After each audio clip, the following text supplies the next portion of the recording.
Welcome to the Leading Together podcast. I'm Shaun Lee, joined as always by my co-host, I should say. I don't know how I messed that one up, but Joe, you're my co-host. How's it going today, Joe? Come on, get the title right, Shaun. I know. The intro we say every time. Can't get it. Going good. Yeah, highlight of the week right now is kiddos are back in school.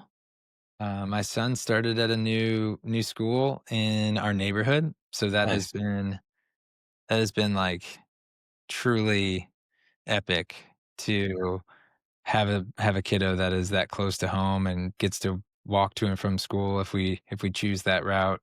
Hmm. Yeah, so it's been a lot of fun. We're just 3 days into it and Yeah, loving life. How you doing? that's cool. That's great.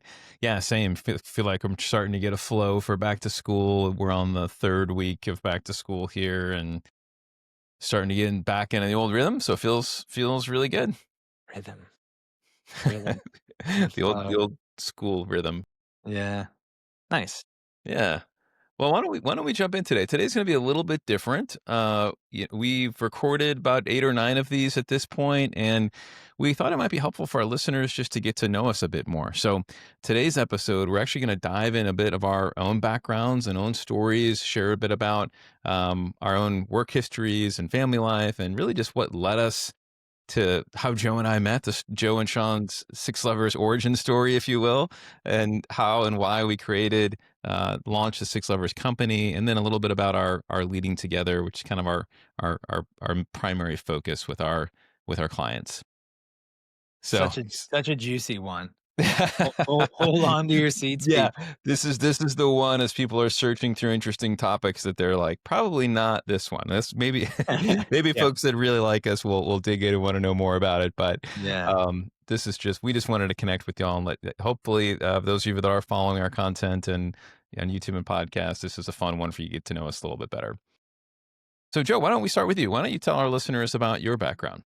Yeah, I'd be happy to. So my background is in education. Well, I went to undergrad for business and entrepreneurship, but the accidental way I stumbled into education was through a few summer internships where um, I sort of left both of them feeling like there's something more meaningful that I need to do out of college, and they were great internships. Not to rag on anything, but yeah, sort of just walked out of that junior year summer, feeling like I gotta find something more, and where I kept sort of going back to were these different teaching programs. I sort of saw teaching as something that I found, I was in sports and appreciated coaching and sort of saw teaching as maybe a way to bring some of that sort of energy and that skill set into my day to day. And so yeah, I was fortunate to be accepted into a really wonderful program called Teach for America. It placed me in Charlotte, North Carolina, where I think I'd been one time for a sporting event, and hadn't gone to school for teaching, but there was one major the box that was checked in that experience, and it was that the work I immediately found to be incredibly meaningful. So that's how I got into education. Fast forward a decade later, I taught for 5 years.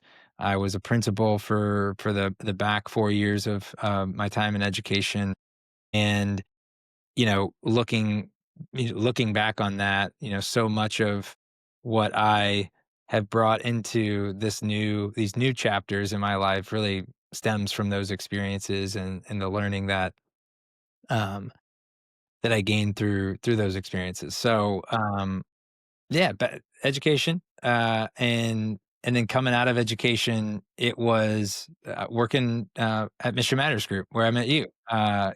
Mission Matters Group. We worked in the nonprofit space. That organization was primarily focused on technology solutions for nonprofits, and I saw that as an opportunity to stay in more of a mission centered space, and continuing to work with leaders, which I really appreciated in my previous role, and supporting them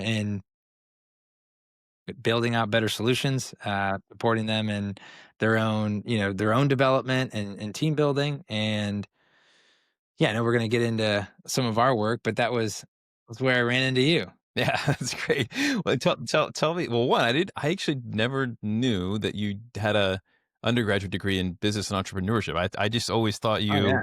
went the like straight education route. I didn't realize. Yeah. I No, thought the I real know you had your MBA, but I didn't realize. yeah. Okay, Yeah, so I was all I mean, I was fairly focused on, business and starting my own company, believe it or not.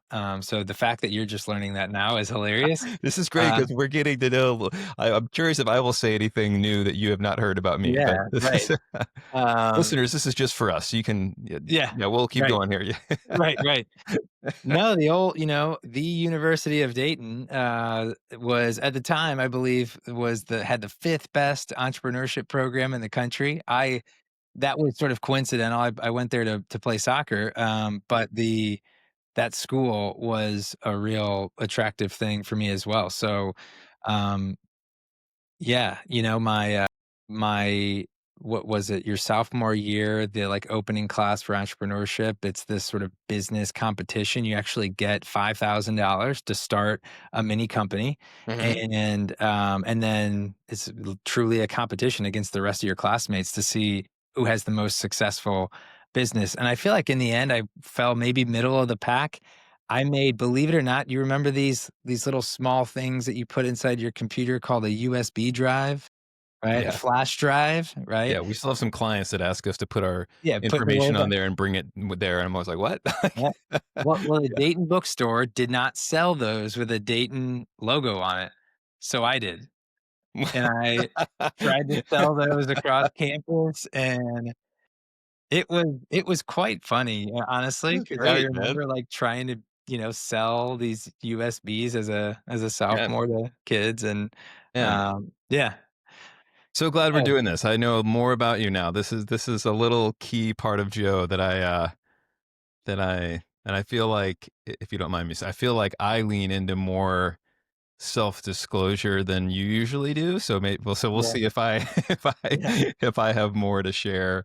yeah, If you learn anything new about me. Now I'm gonna try really hard to share something new that you yeah, haven't you heard. gotta give me the juicy stuff. Yeah. Yeah, I went surface level there, but you still learned something new, that was good, that was good. Yeah, Okay, that so was how awesome. about you? Tell us Yeah, talk to me about your well, hey, background. before we move on to me, Yeah, what about your family? yeah, oh, thank you. You got a family, right? Got some kids I and a have wife? family is, somewhat important to me. No. No, Don't I mean, listen to this honestly, episode, Laura. It's okay. I think so much of, what we're gonna get into question 2 as well about, like, why did we start Six Lovers?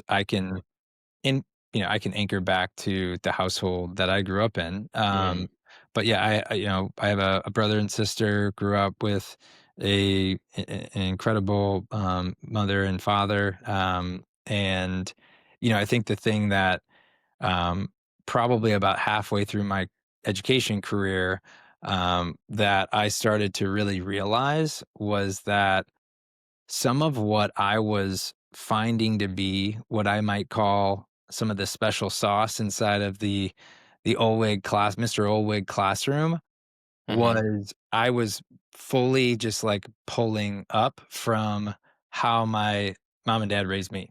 mm, And we talk about it all the time, so this will be no mhm, surprise to you, but mhm, it was this combination of these 3 things that I saw start to have this impact on my students, and it was like, "Oh, that's the unlock," and it was mhm, bringing a lot of support and warmth to mhm. that relationship. Yeah.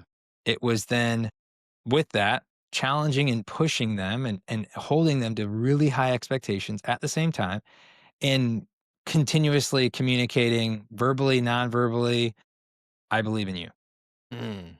And so that sense Wow. of belief that I feel like I had, I carried into, the ENT school, it was like, "I can start a company. I've got this belief," right? And it took a while to realize, you know what? As I'm thinking back to how, I was raised and some of the experiences that I had, that's not just DNA, that's not just nature DNA, right? So much of that is Yeah, is nurture, right? And how yeah. my folks showed up on a day-to-day basis, just giving me a sense of belief. And so, well, I want to make a connection into, our work as well. But and then now the core family, right? Those folks are all still, my fam, but Laura, my wife, and I actually met in Teach for America in Charlotte, so that experience just, helped me find my person, and we have 3, lovely kiddos, just, 6, 3, and 1, Henry, Claire, and Greta, and so they keep us busy, and yeah, that's the fam. I appreciate you asking about it. Yeah, for Yeah. sure. I'm glad I did too because I feel like you've got a little nice Mother's Day, Father's Day, or birthday gift you can give to your parents now. Let them listen to this episode. Right, right, right. I Thank know with you. Mike, I'll try and I'll probably have some kind words to say about my parents too. That would I know it'll warm their hearts if they get to hear. They'll be like my mom will be like, well, Sean, What? why don't you tell me these things? And I'll be like, well, mom, because I don't I've got issues. I like to talk about them on podcasts You're instead of right. telling you directly. Tell me these things, Sean. That's hilarious. Yeah. Oh, anyway, but yeah, so, I moved around a lot as a kid. I was born in New Orleans, but grew up as a young kid in Chicago, suburb of Chicago, and then, right before high school, moved to St. Louis, and then ended up, going to undergrad at Mizzou, where, I had an experience, I guess, sort of like you, Joe. I was except mine was, AmeriCorps, where I was a AmeriCorps volunteer. I didn't really have a direction yet in college. I just kinda went to college because I knew it was the next thing I'm supposed to do, and yet I didn't really have a clear I was still searching for, what my purpose and career and started volunteering through AmeriCorps at a school, and then an after-school program, like 3 days a week. Mhm. And it just opened my eyes to a world that I was totally unfamiliar with, where I saw inequity, I saw injustice, I saw it just filled me with a sense of gratitude for how fortunate I was in life, the cards I'd been dealt, the situation I'd been born into.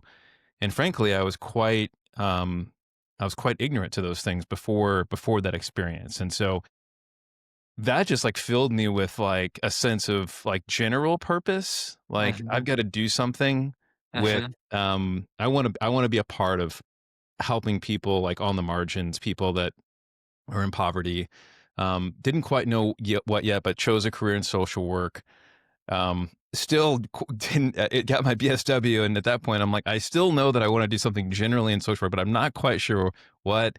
So, went on and got my MSW, and kind of took an interest more at the systems level, kind of organizing like uh, communities and systems of care, and I was also given an opportunity. I was a teaching assistant in grad school, and started to realize like I really enjoyed teaching. Like that was fun, and just helping students along, and had no idea about that. I was a social policy and a research methods, and that was great, and when I finished that, they then asked me to be an adjunct professor, which was like I was like 25, and I was like, "Are you Yeah. sure?" So, You want me up there? yeah, so I taught a couple social policy courses, like, very young, in my mid-20s, um, I hope my students get some good I hope that was good for them because I was definitely learning on the job, but it was a great experience. From there, went into well, at that right before that, as I finished my MSW, I chose to work at an organization through Catholic Charities in St. Louis called St. Patrick Center, which serves people experiencing homelessness. Started as a case manager, helping people to kind of relocate, or I'm sorry, transition from homelessness to permanent housing. So did a lot of landlord relationships, property owner relationships, and from there, was given a couple opportunities to lead some teams, that really helped me to, find a lot of calling and purpose in just, like, leading people. So I remember when I first got my first team I was leading, it just I felt a real deep sense of purpose around not I mean, certainly the work we were doing, like, yes, the mission was so important, but I felt even more purpose in, like, helping people to realize their potential on our team. Like, I was like, "This is what I really love." I really love leading this team and, like, helping them to come together and be cohesive and reach their potential and help them to be connected and care about them. So fast forward, was recruited to open a large organization in San Antonio called Haven for Hope, which would go on to become the largest residential facility for homelessness in the U.S. Got to do a lot of things there. Kind of wrapped up my time there as the COO for a couple of years. And in that time, as I was wrapping up my time there, I went back to school and got my MBA. Okay. And that sort of unlocked this entrepreneurial side in me where, uh, I guess as I'd looked back, I'd realized I'd been entrepreneurial in the two big nonprofits I was working in. But I didn't really have that word for it. I didn't really think of it that way. I thought of myself as sort of a nonprofit leader. But that unlocked something for me. And similar to you, Joe, like you probably know this about me, but there was a startup competition in my MBA program, which was where I started. I was crazy enough to actually we won the competition, and I actually was crazy enough to quit my job and launch that business for real. That is news. I've been Oh, waiting for the news. No, you didn't know that? I didn't realize that's how that happened. I knew you won a competition. I did not realize that sparked Truck and Tomato? That was Truck and Tomato. Yeah. So in the beginning of it, Oh, it was just a man. mobile farmers market concept, Wow. Okay. and none of my students wanted to do it with me. They were like, What? the other team was like, "No, we got good, stable jobs. Yeah. This feels pretty risky." Yeah. And so I did it. Learned a ton. I was very naive. Learned, that's not like faux humility. Like there's a lot I did not know and understand. But I learned some very hard lessons on the job, and but I learned a ton. Got through it, and grew it through many pivots, and sold that business about 6 years later. At Okay, which so point, yeah, go ahead. I've got a question for you Yeah. here. So, because we've got these what I'm noticing is a mirror a bit in some of our pivot points and these key moments in our lives. What what led you to feel the conviction to to do that? Like, what was it Start the in business. to start the business? Yeah. Oh gosh, that's a really good question. I mean, I think I had there's a few things, but I had a growing sense at the organization I was at the time, Haven for Hope, that while we were doing great work and I had um, many great peers, that I just wanted to go off and do my own thing, Yeah. Yeah. and not be. We did kind of have a cumbersome board structure that was kind of a quasi governmental influence that just didn't feel like I mean, Joe, you know this about me. I like to try stuff and fail and change, and I was running up against that like over and over again, like where there wasn't a tolerance for that. It was like, oh no, the thing's got to be perfect and excellent before we roll it out. And I was like, I really It's not don't who want to you work that way. All Yeah. right. And Yeah. so that combined with like the positive reception of this business idea, and an investor in the community who was like, I want to invest in this, Okay. right, Yeah. was sort of like, okay, maybe now is the right time for me to move on and do this, and took the leap. That's cool. I Yeah. mean, the fact that you didn't discover your sort of entrepreneurial spirit until later in your career is funny to me because that's just so in your DNA. So, Yeah. to it makes a lot of sense that yeah, a couple of those things, were true and in front of you and you jumped on it. That's Yeah. cool. That's Yeah. coul So yeah, so takes me to that chapter ends, and then I join, like Joe, join Mission Matters Group, and that's where Joe and I met. At that point in my career, I knew that I wanted to broadly work on investing in teams and leadership and healthy ways of working, and Mission Matters Group and Josh, who's one of our business partners, was kind enough to we had a broad agreement on like you'll have some space to do that here, and didn't know Joe was going to be there. That was just like the best part of it. That like I was willing to do it, but like there's Joe. I meet Joe, and we have all this stuff in common. We end up just complementing each other really well in our skills and strengths, and and lack thereof, and we started ideating pretty quickly after getting in there, and eventually created the Six Levers framework, and then knew, I think, pretty early that we were gonna want to do our own thing together. Yeah. Love it. So I'll share about my For family sure. since I didn't Yeah. since I Yeah. Yes. follow the same order. Most So definitely. yeah, I've been married for almost 20 years. My wife Dee Dee, and we have 3 kids as well. A little bit ahead of Joe in that. They're 15, 13, and 6, and kind of in a fun season of life. We got one in high school, one in middle school, and one in elementary school right now. So and we're in Austin, Texas. So my wife and I met in St. Louis, moved to San Antonio for 10 years, but now we've been in Austin for 7 years. Love it. Yeah. And you've got a mom and a dad. Well, yes. Thank you. So, yeah. Mom. So, one of the things I was going to share, I had a couple stories that come to mind, but maybe I'll just share one here. My also had parents that had just an overwhelming sense that they believed in me. And I think I just totally took that for granted. And, Mhm. I think increasingly as I meet more people and hear their stories, I'm just like, man, what an asset that was, that I had parents that just like totally believed in me and saw stuff in me that, way before I did. And so that was so huge. So just totally align with what you're sharing there. And sometimes that was spoken, sometimes it wasn't spoken, but I always knew it was there. But the other thing that I wanted to say is that my dad, he was also entrepreneurial, but he never took the leap.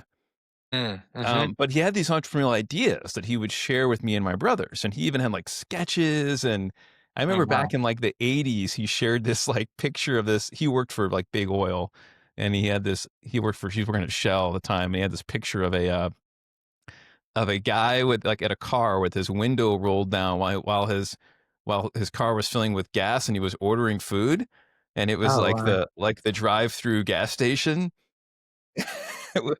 which hasn't really ever I happened, wonder right? why, yeah. You'd think There's like one of these Wally's or one of these, what's the other one down in Texas? Bucky's. Buc-ee's would maybe have that service. I, No. no, I mean you've got the like McDonald's connected to a gas station, but I don't like the idea my dad had was like kind of you don't get out of your car, someone pumps Mm, your get out of gas, here. someone brings your Yeah. food around, and Yeah. Maybe it had. times have changed. People associate that too much with, "Don't be lazy, get out of the car." Yeah. Maybe not, Well, and it maybe could not. have just been maybe I don't anyway, he didn't I don't even think he pitched the idea to anyone, so it's not like Right, right. who who knows? But anyways, but he had lots of things like this, and so it's been fun to see him come alongside me and be incredibly supportive and also just have, like, ideas for the couple businesses now. Yeah. Love that. Yeah.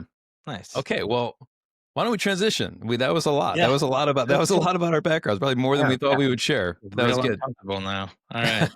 Here we go. What's Got next? Joe Pride wide open. Okay, so let's transition maybe like why did we start Six Levers? We met. What led us to start this company? Yeah.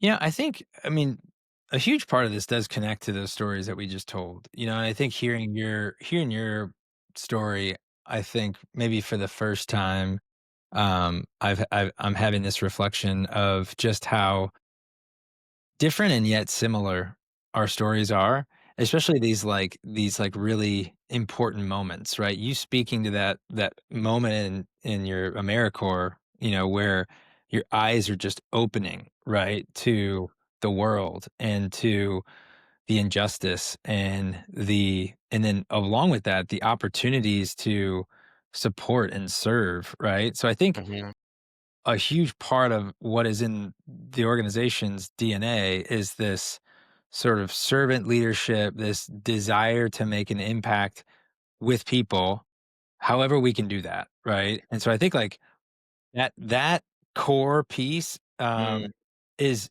really a part of like what I think you and I really connected on initially is there's more to work, right, than just work, right? There's like, how can we make an impact? How can we truly, help mhm, people? Um, and then later when you sort of noticed, right, like I love the space, the industry that I'm in, which I loved being in education. I mean, being around learning and students was but ultimately developing leaders, and leading that leadership team and reading the text and trying to figure out the best way to lead an organization and build a healthy culture is what fired me up as well, right? mm, And mhm. so we've got those two pieces, but and so I'll share a couple more things and then I'll bounce it to you. But I think 6 levers founded on some core identity that I just sort of alluded to there a little bit, and then a few beliefs. One, that people should find meaning in their work, right? At the end of the day, that's sort of where some of that meaning for us really crystallized is how do we create, these solutions that help organizations, Mhm. right, to make work more meaningful, right? We used to use the metaphor in schools. We want people running to school, right? We want people jumping off the bus and running to the school building Yeah. because they're Love just that. so excited to be there. And Yeah. so that's always it's like we want people running to work, right? Because they really love work. And then they run home too because they want to get home to their family, but like they're running to work. And so that core belief, if you look at our website, that's belief number one. It's what we always go back to. And so much of our mission was really driven by some of those core beliefs. Yeah, Yeah, what I do you love that. I love these connection points that you're finding here, and in yeah, some ways we're learning for the first time, which or maybe just with a finer point. Um, but I think, what I'm also reminded of here, Joe, as you're talking, is that one of my greatest frustrations in the teams I worked in, the organizations I worked in, and I think something we've also seen with the many organizations we've served is that people get so um, they also get so frustrated with like the way things work or don't work in the organization they work in, and they don't know what to do about that. Right? They then kind of look around and they begin to ask themselves, "Well, how do I change the thing that I'm frustrated with?" And in many situations, because of the way the culture and systems have been accidentally evolved over time, that to do that change work feels so overwhelming that they just sort of give up, right? They don't do anything about it. It feels so overwhelming. And so that is part of the reason why we created Six Levers, right? We wanted, one of our other core beliefs is around this idea when more people are included in designing, creating ways of working, the systems that they interact with and work within every day, they're going to be more energized, they're going to be more engaged, the systems are going to be more resilient, right? But a lot of that just starts with like it's like shining a light on these things, right? With the things that were in the dark are now known and understood, like how we decide as a team what we prioritize over the next quarter or year, how we agree to work through conflict. And many organizations, I would argue the overwhelming majority of them, mhm, those things might exist in some verbal agreements, but if you ask people, they're going to have different takes on them. They're just not clear and aligned. And therefore, it makes it very difficult to participate in creating the culture that you want, right? So we wanted to make like just possible and for people to dig in and be a part of driving the change they want to do. To do that, you got to shine a light on how it all works and create tools that make that more possible. yeah. Well, I think you're starting to bring it forward a little bit. What do we actually do with some of these beliefs, right? And I think what we you're calling out the problem and ultimately the opportunity that we saw to be a solution there, right? So seeing that opportunity and saying, "Hey, this maps with our skill set, what fires us up. We love doing this work. We love, working with people, seeing the possibility in people, support challenge, working with people in that way individually and Mhm. as a team. But we also enjoy creating, designing frameworks and tools and solutions that actually then build the better habits and build the better ways of working, right? And that's what really sparked the whole framework. Um, but it also mapped that opportunity mapped to something that we knew if we were doing that work and creating those more meaningful, roles within organizations and those better experiences for people, that it would be incredibly meaningful to us, right? Yeah, right. Yeah. That I mean, that's what, gets us up running to work in the morning is that opportunity to help teams, Mhm. in that pursuit. So, Mhm. Yeah, which is probably a totally. good segue, right, to sort of where we are today. So, our 3rd question here is then, what led to the focus on leadership teams and the creation of leading together?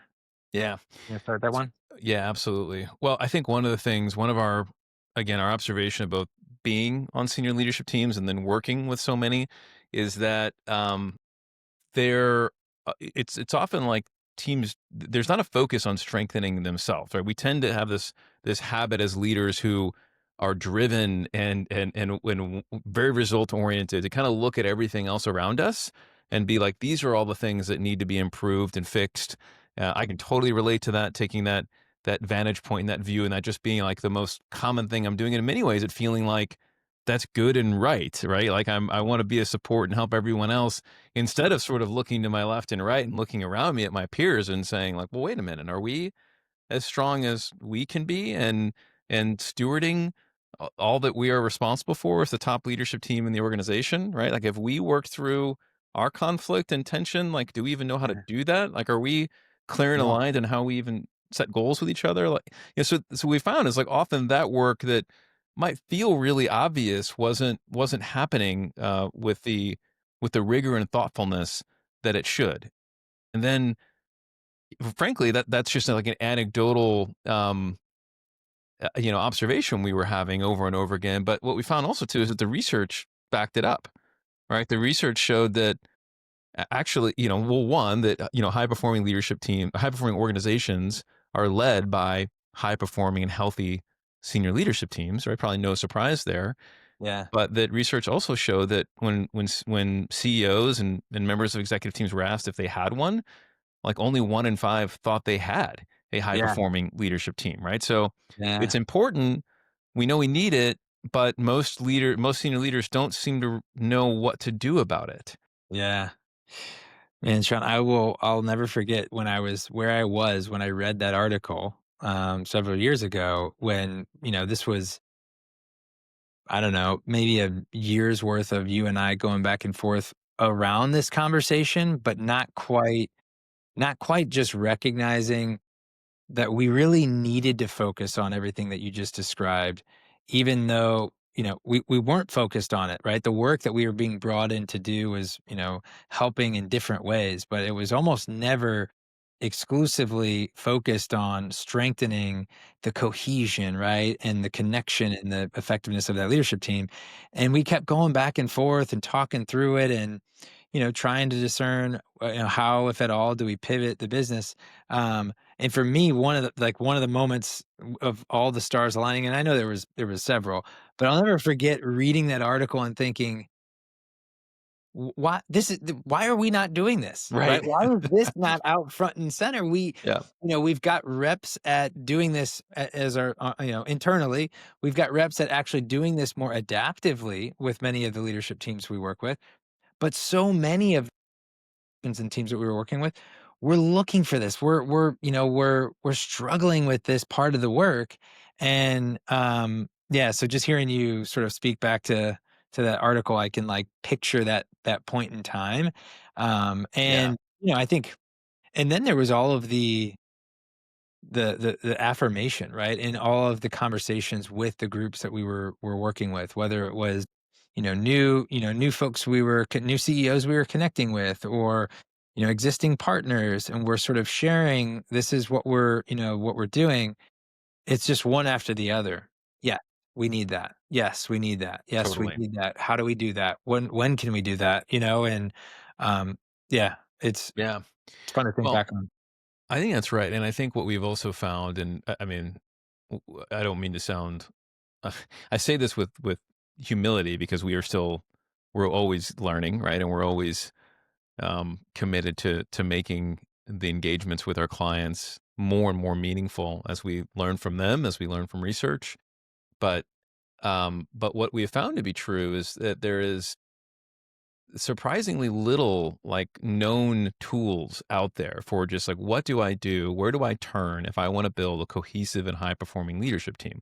There's certainly lots of tools that would maybe help you in more focused ways, right, like around strategic planning or like agile goal setting or even like courageous conversations and things like that senior leadership teams need to dive into. But when it comes to like big growing organizations that want to uh, you know intentionally focus on starting with high performing leadership teams, we've also just heard from a lot of our clients and potential clients out there that they're not exactly sure where to turn when it comes to that Yeah. needing something there. Yeah, well, I mean, I think, this whole journey for us, it sort of re-elevated this idea of the strategic offsite for the executive team. Mm. where, we that's what people were pointing, "Oh, so Yeah. it's strategic offsite like work, but there's an enduring piece to it. Mhm. You're actually trying to help us Mm. develop not only these short-term wins, but Yes. what are those behaviors that we actually need to put in practice regularly?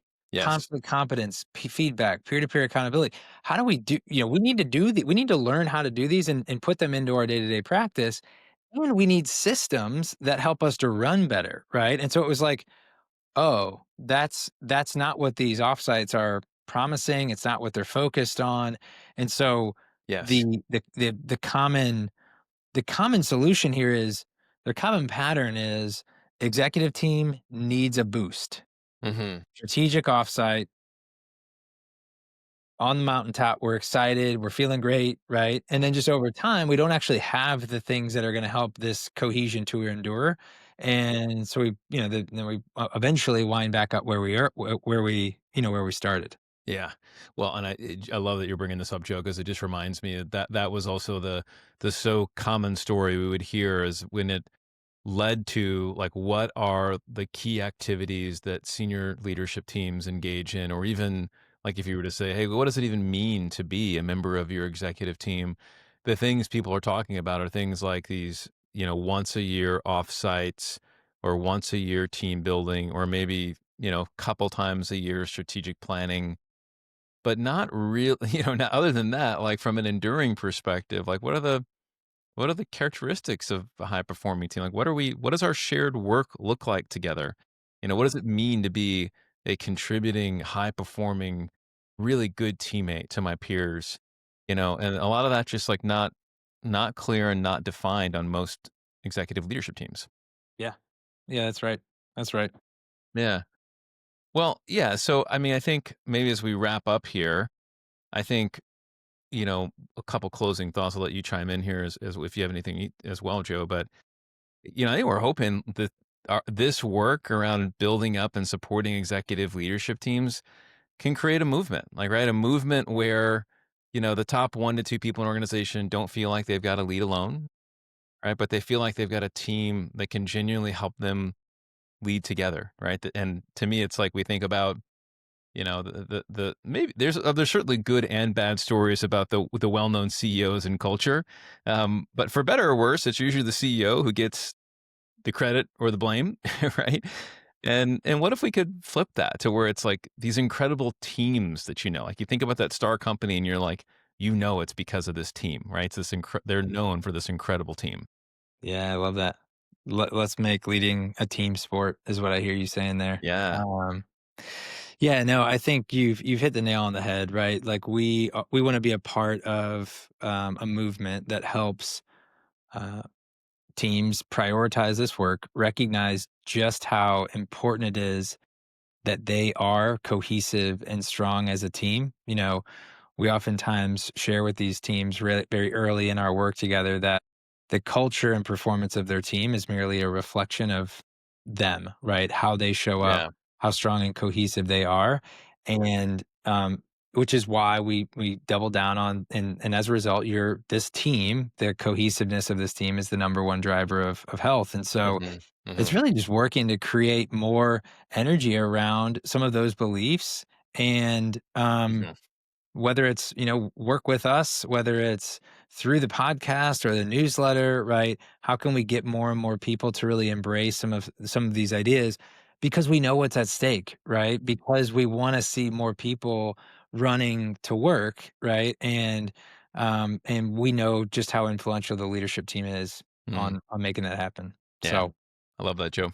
it's fun. Well, thanks Yeah. for wrapping up our topic here today. Hope this is fun for listeners to learn a little bit more about Joe and I. Got Joe squirming a little bit, so it was fun for Yeah. me. Not Uh, too bad. I'm gonna go ahead and wrap us up here. Thanks for tuning in. As always, this episode of Leading Together. If you found it valuable, be sure to subscribe or leave a review. It helps leadership teams discover these conversations. If you're watching on YouTube, hit the like button, subscribe to the channel, or drop a comment with your thoughts. You can also find more resources at sixlevers.co.